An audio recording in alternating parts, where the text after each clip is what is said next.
really good fighter. We're not getting title shots and not having a belt now. He's got to at least get a title fight. That's not now. Now we're going a little. If he had a title and he's not that popular, okay, you guys choose to fight other champions. Now this guy's not even a champion. No.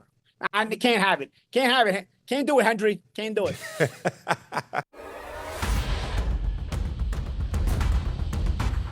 Ladies and gentlemen, welcome to Boxing Scene's Top Stories, only on ProBox TV, your boxing channel. I am George D. Metellus. Quick reminder to download the ProBox TV app, where apps are available to get the full ProBox TV experience, which includes our world champions, Chris Algieri and Paulie Malignaggi, joining us here on Top Stories.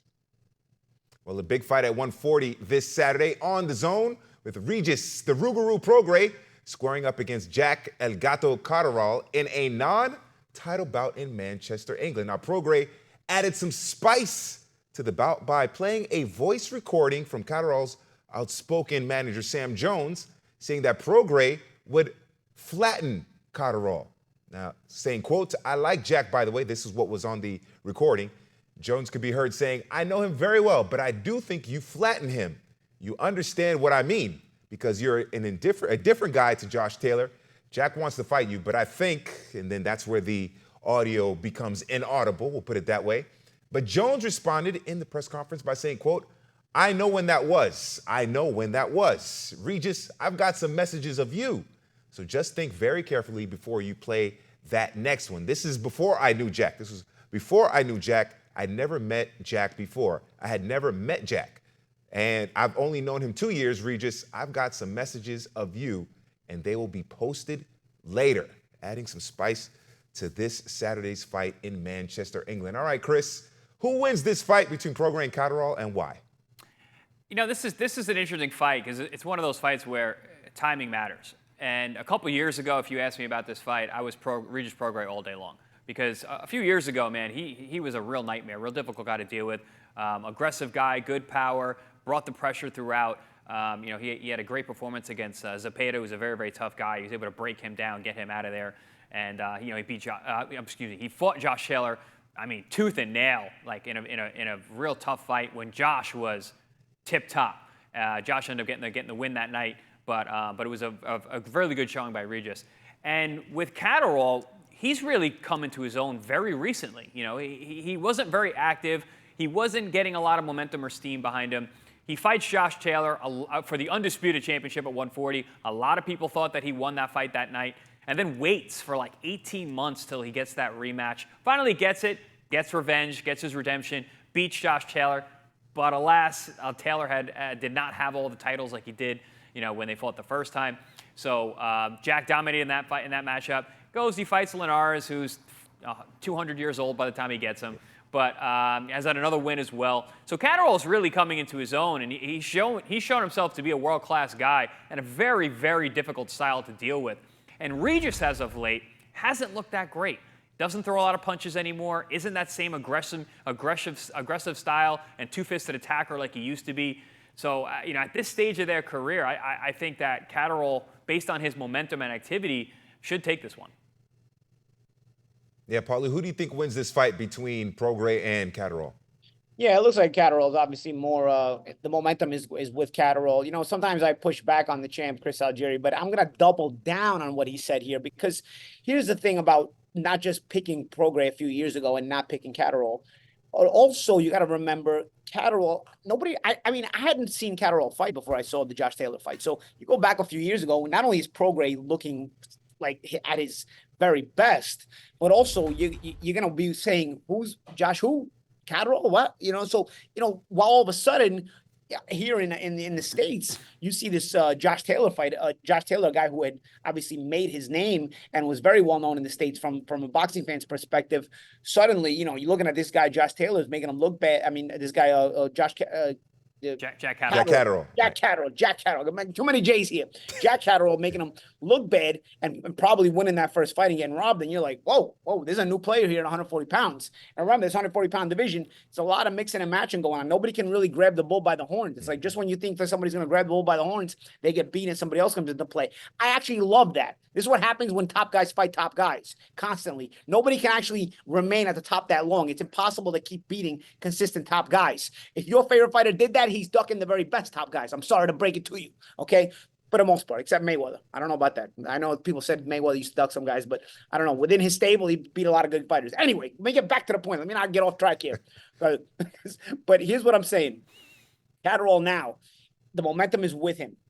I feel like in some ways he's underrated because he's not mentioned when we talk about the 140-pound division, along with some of the stars. And maybe it's because we got to see him more so in the United States and doing some stuff. But right now, the way he's boxing, he specializes not so much more in looking spectacular as much as he's kind of like a spoiler, but at a world-class level. Sometimes you get spoilers, they're more opponents, and they're guys you don't want to fight. I feel like Jack Catterall is a world-class fighter, but he has a style of a bit of a spoiler, you know? So sometimes I think it's hard to appreciate to the layman, but I really like this one guy's boxing skills. I really like the way this guy thinks in there.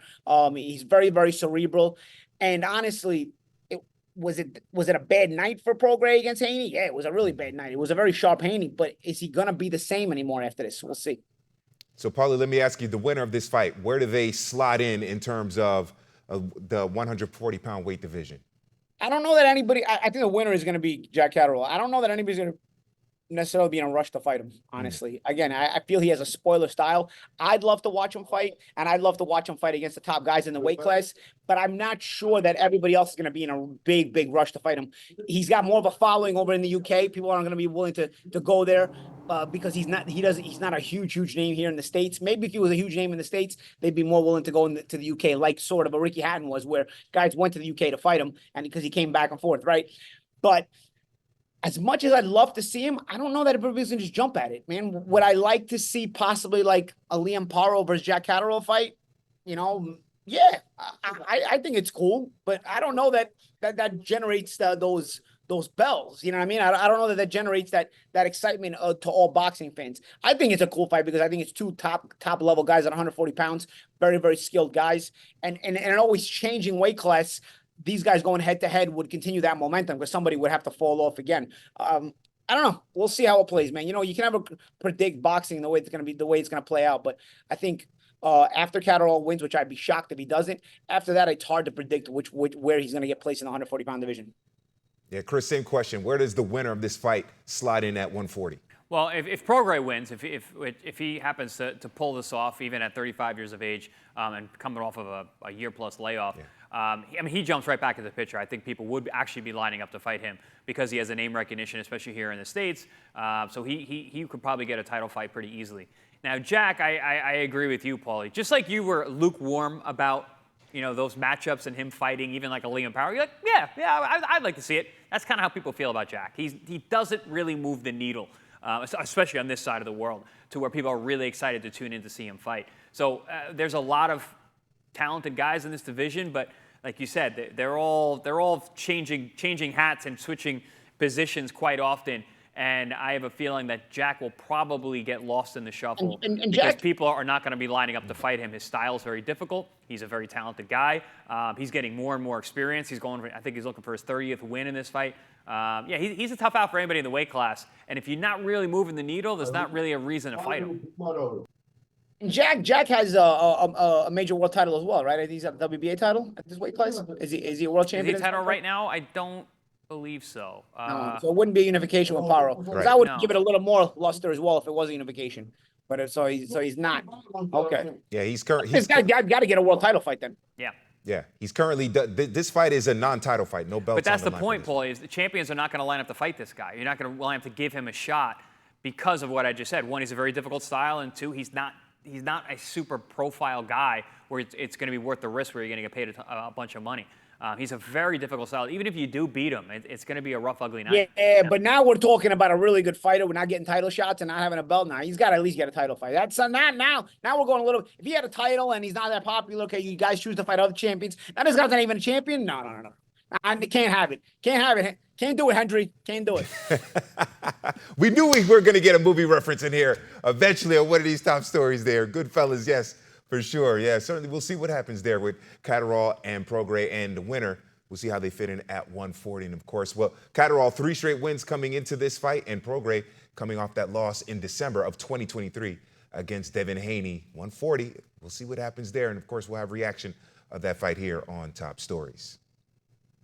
Don't forget, scan the QR code, like, subscribe, and leave your comments on our YouTube channel. Download the ProBox TV app where apps are available, because on the app and on YouTube as well, you can watch the November 1st fights from Belfast, Northern Ireland. McCrory versus Carrillo is the main event. We will have it live here on ProBox TV. What a great one. European debut of ProBox TV in Northern Ireland.